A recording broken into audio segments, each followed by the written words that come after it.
नमस्कार साथियों, हम बात करते हैं गायों की। हर एक व्यक्ति के स्टेटस पे लगा हुआ है कि कोई राजा दिलीप होगा।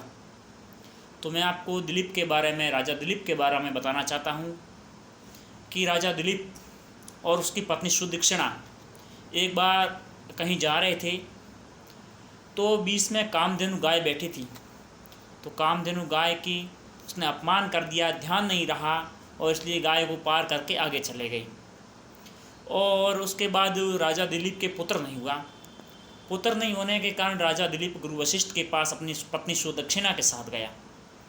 तब गुरु वशिष्ठ ने बताया कि आपने एक बार कामधेनु गाय का अपमान किया था, इसलिए आपका पुत्र नहीं हो रहा है, लेकिन उसके लिए आपको कामधेनु गाय अब है नहीं, उसकी पुत्री नंदिनी है, उनकी आपको सेवा करनी पड़ेगी, आपको पुत्र प्राप्ति का आशीर्वाद नंदिनी देगी।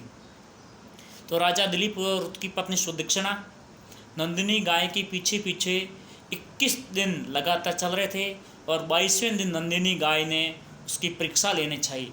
तो कुंभोदर सिंह के रूप में नंदिनी ने राजा दिलीप की और रानी सुदक्षिणा की परीक्षा लेनी चाहिए और उसने सिंह का रूप धारण करके और गाय के ऊपर अटैक कर रहा था, नंदिनी के ऊपर।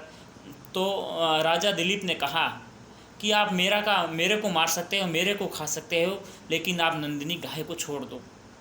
इसी तरह नंदिनी गाय फिर प्रकट हुई और राजा दिलीप को पुत्र प्राप्ति का आशीर्वाद दिया।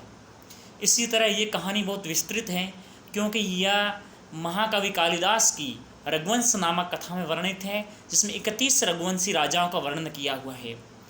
तो जैसे दिलीप का पुत्र के रूप में रघु का जन्म हुआ, रघु का पुत्र अज हुआ, अज का पुत्र दशरथ हुआ, दशरथ का पुत्र राम हुआ। इस प्रकार ये राम की 5वीं पीढ़ी राजा दिलीप थी। और राजा दिलीप ने गाय की रक्षा के लिए अपने स्वयं के प्राण सिंह को सामने प्रकट करना चाहा। इसलिए आज की दृष्टि परिप्रेक्ष्य में देखा जाए तो ऐसा कोई राजा दिलीप की तरह अपना प्राण, अपना बलिदान देने को तैयार हुए गाय की रक्षा करे, तो उससे राजा दिलीप की संज्ञा दी जाती है।